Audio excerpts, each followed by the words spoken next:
You survived the narcissist, not by accident, but by carrying wounds you did not claim. Every time you forgave the unforgivable, every time you silenced your boundaries, every time you swallowed rage and called it love, you repeated a fate Jung warned against.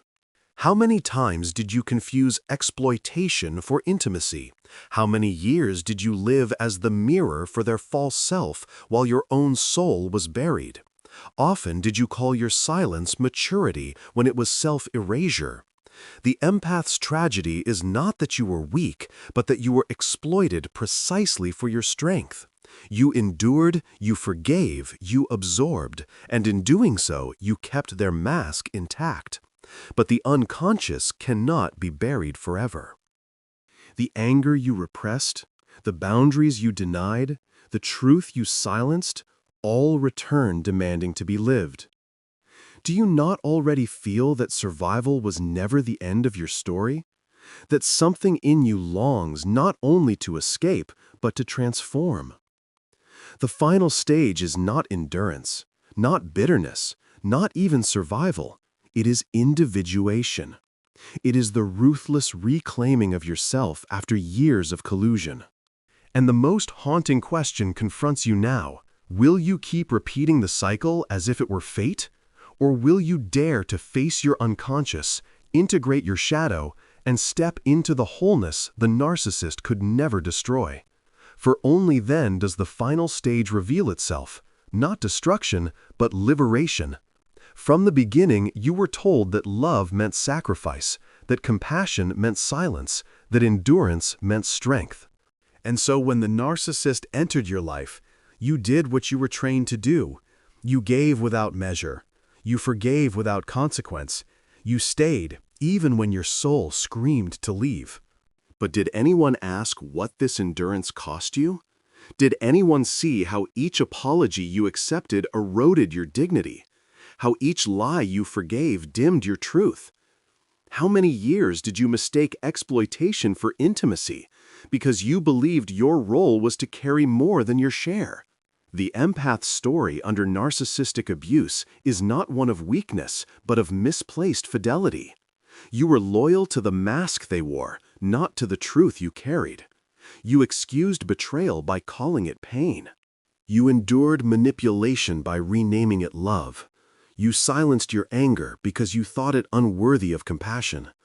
But Jung warned, what you repress will not vanish, it will enslave you. How long did you let repressed rage turn into self-betrayal?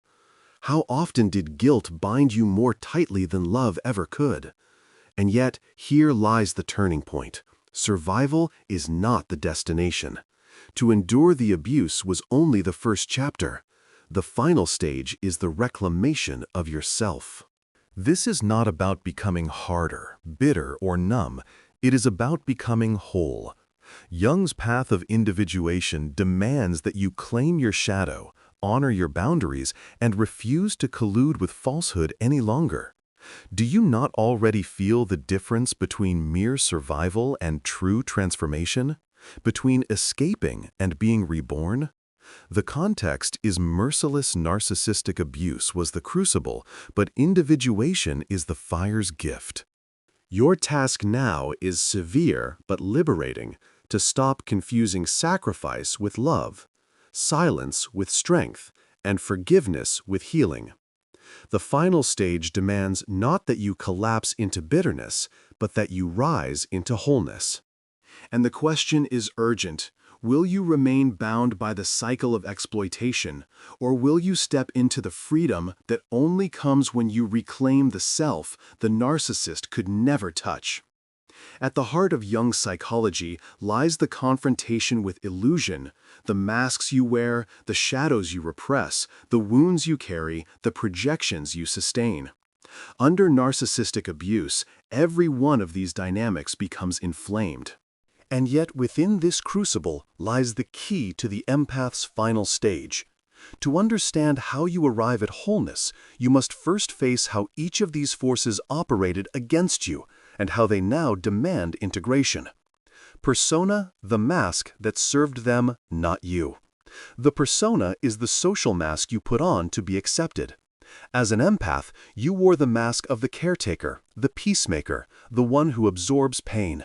It made you lovable, useful, indispensable.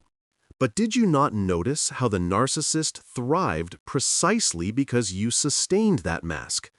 How many times did you hide your exhaustion behind a smile, only to realize that the mask protected them more than it ever protected you? The final stage begins when you strip away the persona, not to become cruel, but to become true. Ask yourself how much of your life has been lived as stage prop for someone else's illusion. How long will you keep suffocating under a mask that was never meant for you? Shadow, the repressed anger that becomes liberation. Your shadow is everything you were taught to suppress. Anger, boundaries, the sacred no. Under abuse, this shadow was buried deeper, turned into silence, reshaped into compulsive forgiveness. But Jung reminds you, what you repress will enslave you. How many times did your denial of anger lead you back into the same cycle of harm? How many betrayals did you excuse because you feared your fury? The narcissist depended on this repression. They knew you would not speak your shadow, so they weaponized it against you. Yet the final stage demands that you claim it. Your anger is not cruelty, it is compass. Your boundaries are not selfishness, they are survival. The moment you integrate your shadow, you no longer bleed for those who exploit you. Does it not strike you that the very traits you were told to silence are the ones that will now set you free? Complexes, the old wounds that kept you bound. Jung spoke of complexes, clusters of wounds tied to childhood experience. As an empath, your wounds often trace back to abandonment, guilt, or conditional love. These complexes make you vulnerable, binding you to those who echo the same pattern. Did you not notice how the narcissist's control hooked into your fear of being left? How their accusations fed your guilt until you gave more, forgave more, endured more? Your complex was their playground. But individuation calls you to face these wounds, to no longer let them dictate your choices. Ask yourself, how many of your sacrifices were not acts of love, but compulsions born of fear? How much of your loyalty was not faithfulness, but terror of being alone? The final stage requires you to unhook your worth from these complexes, to stop mistaking survival patterns for love. Projection, the lie you told yourself about them. Projection is the act of seeing your own qualities in others. You projected sincerity, depth, even hidden fragility onto the narcissist. You excused cruelty because you believed it was pain.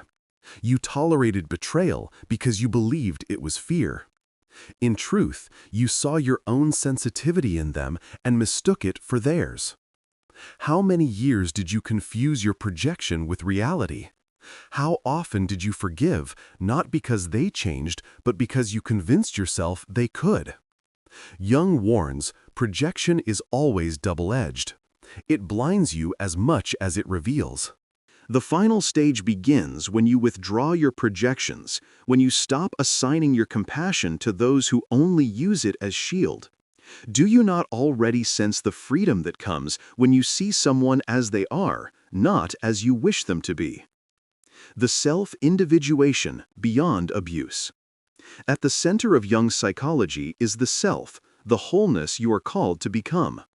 The empath's final stage is nothing less than individuation.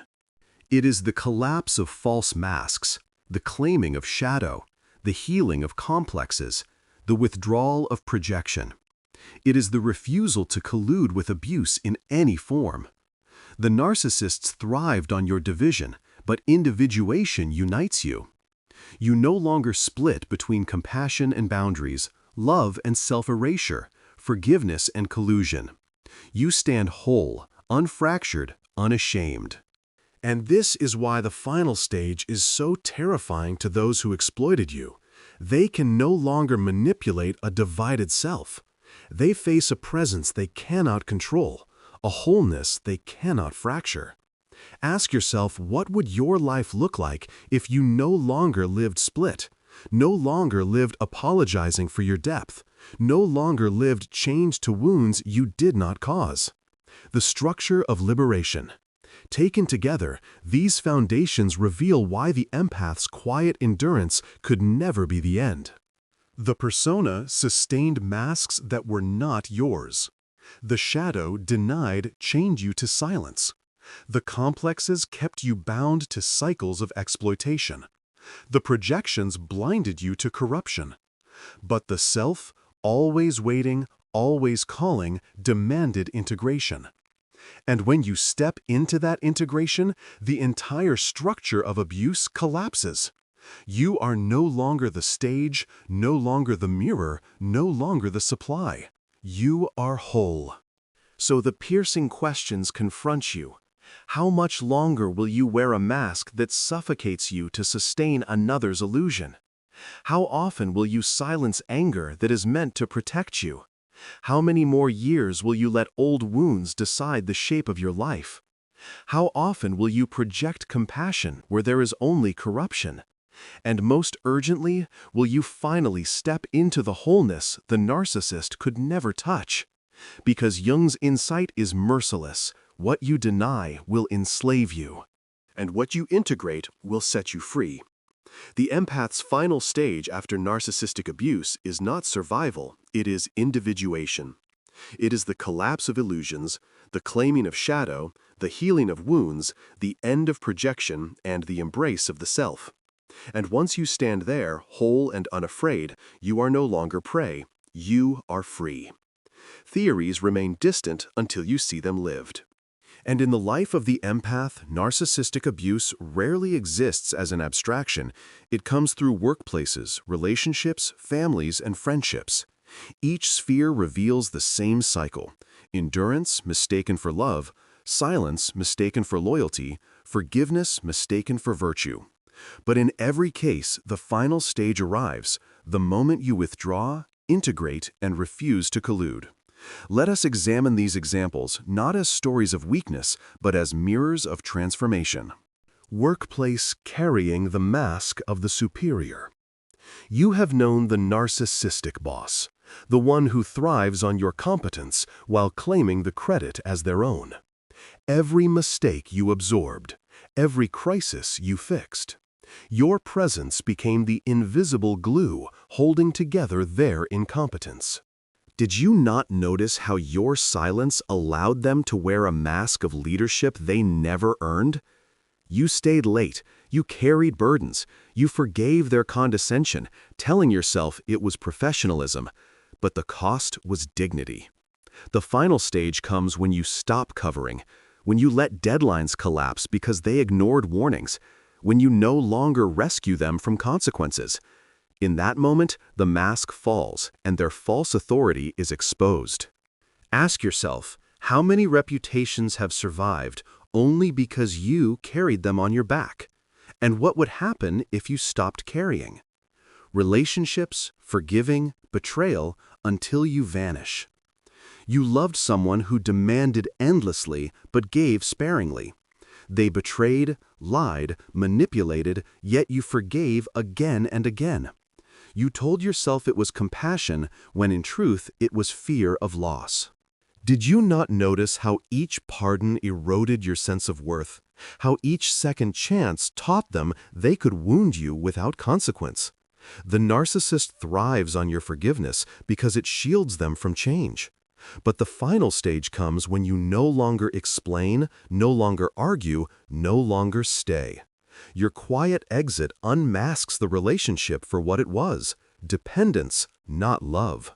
Your absence reveals the truth they could never face while you were present, that without your endurance, the entire bond collapses. Ask yourself how many relationships in your life have survived only because you erased yourself within them. And most urgently, what remains when you stop erasing? Family? Enduring tradition that destroys you. In families, narcissistic abuse hides behind tradition. You were told to honor elders, to obey, to forgive endlessly, because blood is thicker than water.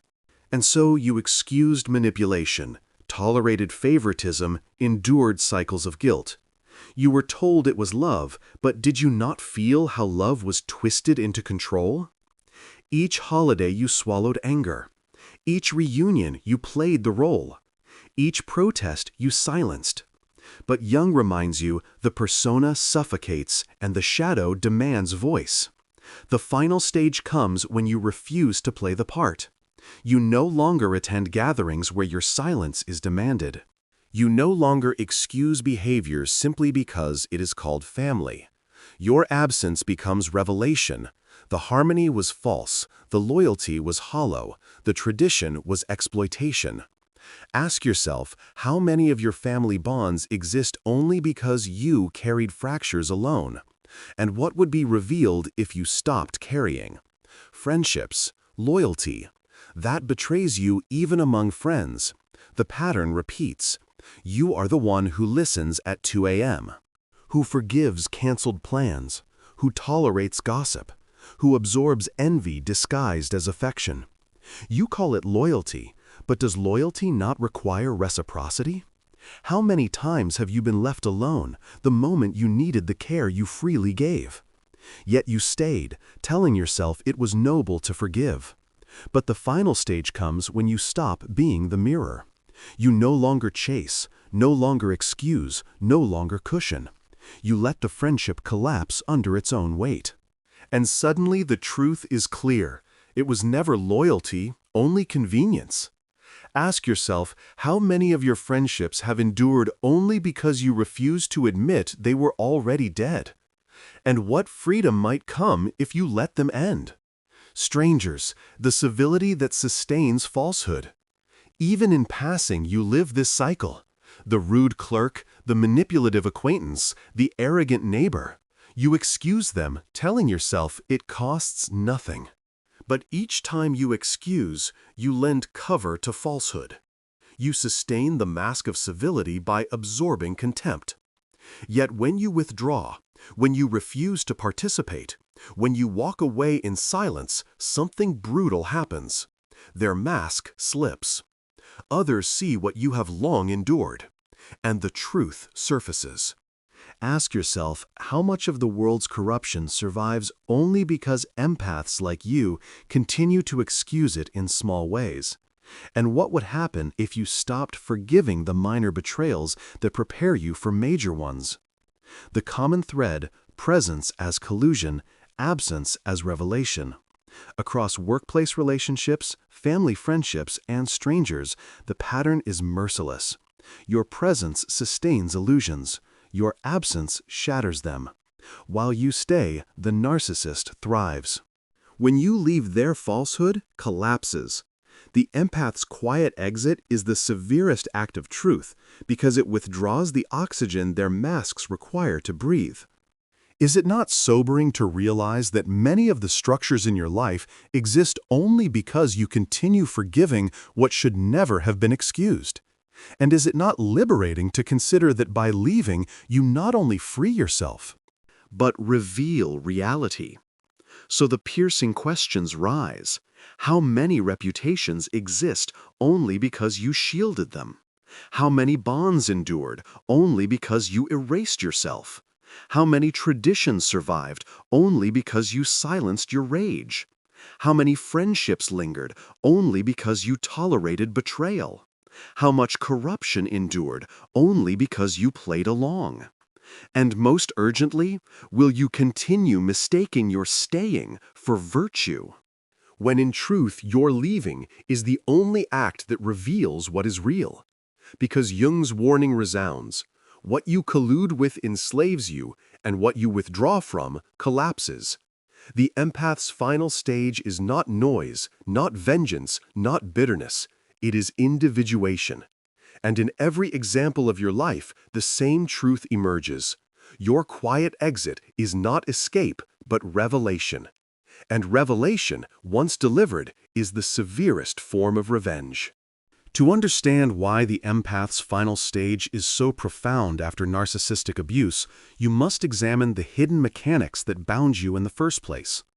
Abuse is never random. It is patterned, structured, sustained by forces both psychological and moral. Each layer, psychological, emotional, behavioral, ethical, existential, creates a cycle that traps you until you see it for what it is. Once exposed, the mechanism collapses, and with it, the entire illusion that kept you enslaved. Psychological repression as bondage. From the beginning, you were taught to repress. Anger was called immaturity. Boundaries were labeled selfishness. Refusal was painted as cruelty. So you buried them. Yet repression does not destroy. It only drives underground. And in that silence, the narcissist found opportunity. They fed on what you refused to claim. Have you not noticed how easily your patience became their shield? Your self-erasure, their camouflage? Each time you swallowed anger, they expanded. Each time you silenced yourself, they grew louder. The psychological mechanism was simple. Your repression sustained their performance. Ask yourself how much of your endurance was never virtue, but a refusal to face your own shadow. Emotional guilt as leash. If repression built the cage, guilt locked the door. The narcissist knew how to play this string in you turning compassion into compulsion. You're too sensitive. You're overreacting. You're ungrateful. Each accusation stabbed where you were already wounded. And so you stayed, not out of choice, but out of fear. Fear of being cruel, of being selfish, of being abandoned. Did you not notice how every attempt to protest was twisted into proof of your defect? Guilt enslaved you because you could not bear the thought of being bad. But ask yourself, is it truly badness to refuse exploitation? Or is it fidelity to truth? Behavioral overgiving as enabler. What repression and guilt built internally, overgiving expressed outwardly. You gave more than asked, forgave more than deserved, endured more than humanly possible. And because you gave without limit, the narcissist learned to demand without limit. Do you not see the cycle? The more you offered, the more they took. The more you tolerated, the less they respected. Until you realized there was no bottom, no end, no reciprocity. Every act of overgiving was interpreted not as love, but as permission. Ask yourself, how many betrayals did you enable by cushioning them with your forgiveness? Ethical collusion disguised as love. The hardest truth is this: your endurance was not only exploited, it was collusion. By staying silent, you upheld lies. By forgiving endlessly, you sustained corruption. By excusing cruelty, you disguised it as love. Is this not the severest indictment that what you believed was mercy was in fact betrayal of truth? Jung's warning cuts here. What you refuse to confront in yourself becomes the evil you enable in others. Ask yourself how many masks survived because you chose comfort over confrontation. How much falsehood thrived because you refused to say no. Existential estrangement as vocation. At the deepest level, your alienation was the cost of fidelity. You were never meant to fit in a world addicted to illusion. Narcissistic abuse only made this clearer. Every time you excused what should have been condemned, you betrayed your own soul. And yet, when you finally walked away, when you claimed anger as sacred, when you refused to collude, something radical occurred. Estrangement became liberation. You no longer sought belonging in corruption, you sought wholeness in truth. Ask yourself, have you not felt that the loneliness of leaving is less corrosive than the loneliness of staying unseen? The interlocking cycle. Together, these mechanisms formed the prison. Repression fed guilt. Guilt fueled overgiving. Overgiving sustained collusion. Collusion deepened estrangement. You lived divided, enslaved by your own refusal to claim yourself. And the narcissist thrived on this division. But the final stage comes when you break the cycle. You allow anger to speak, so repression ends. You release guilt, so the leash breaks.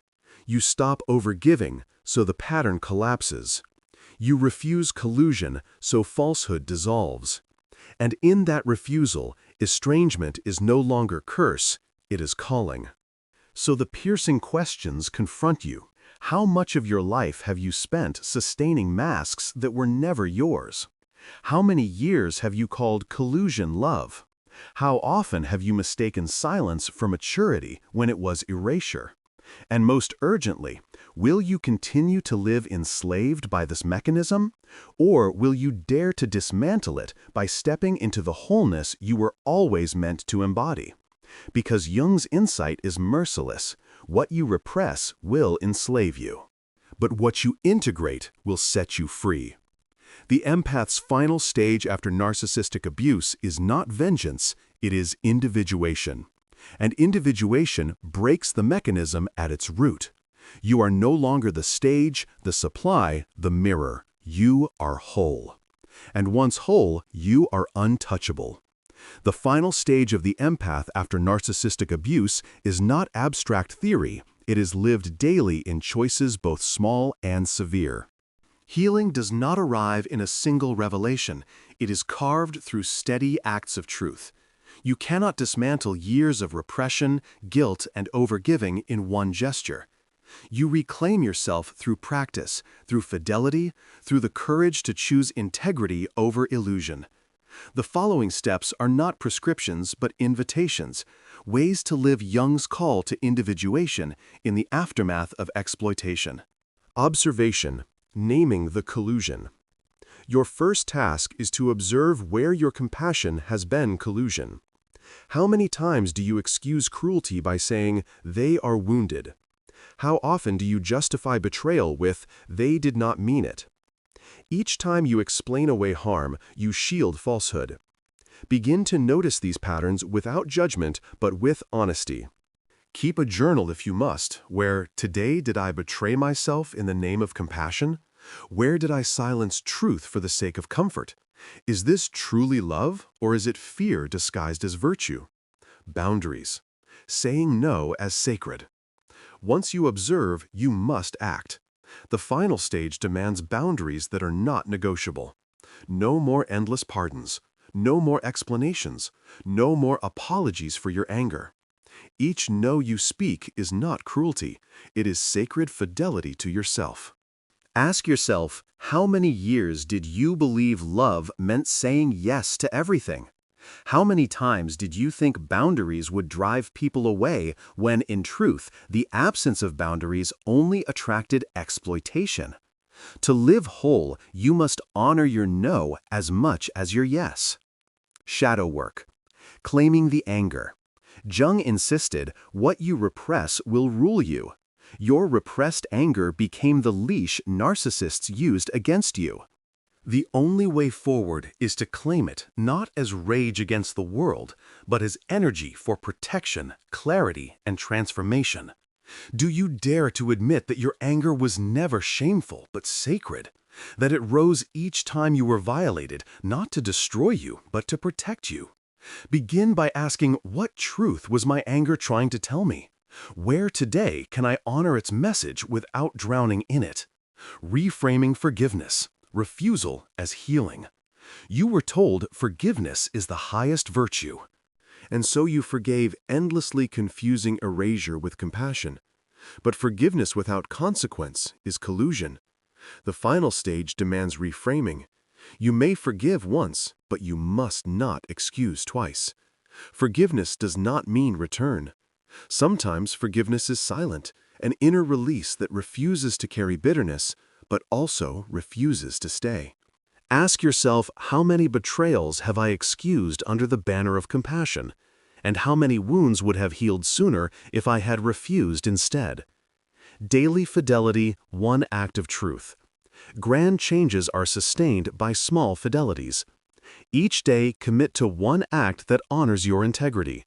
Say no to a request that drains you. Leave a room where gossip thrives. Refuse to explain yourself to someone who twists your words.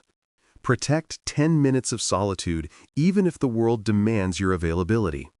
Ask yourself nightly, did I betray myself today, or did I honor my difference? Did I collude with falsehood, or did I choose truth, however small? Over time, these acts accumulate into transformation. Relationships, testing, bonds. Through wholeness, your individuation will test every bond you carry. Some people will resist, accuse, or abandon you once you no longer play your old role. They thrived on your silence, your forgiveness, your erasure. When you stop, they collapse. Do not chase them.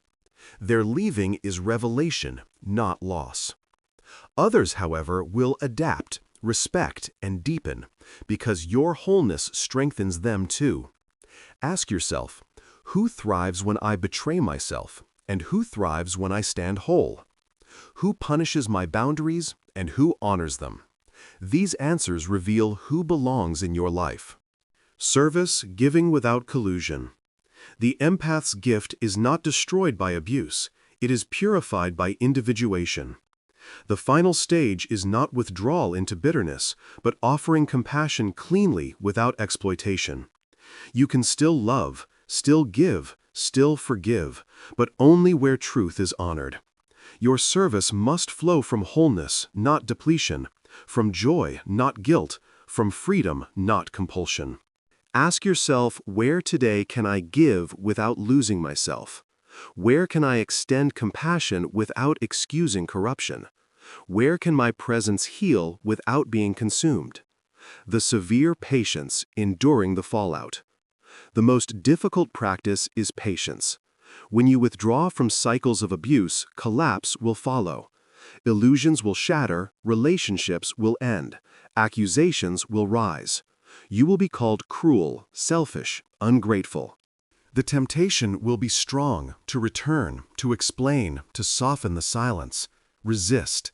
Leaving is only half the work. Staying gone is the greater discipline.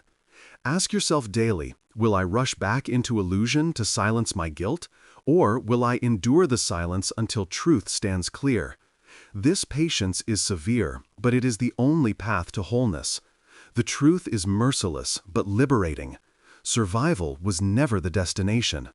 The final stage of the empath after narcissistic abuse is individuation, the reclamation of your wholeness. Each act of observation, each boundary honored, each shadow claimed, each refusal spoken, each fidelity kept, moves you closer to the self the narcissist could never touch. So the piercing questions now confront you. Will you continue to betray yourself for the comfort of others, or will you live daily in truth?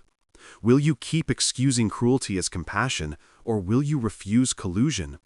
Will you endure the silence of absence long enough to taste the freedom it holds? Because Jung's warning is severe, what you repress will enslave you, but what you integrate will set you free. And the final stage proves this when you claim your anger, your boundaries, your wholeness. You are no longer prey. You are free. The path you have walked was brutal. You endured abuse, not because you were weak, but because you mistook endurance for love. You forgave endlessly, silenced yourself, absorbed wounds that were never yours. But now the choice before you is mercilessly clear.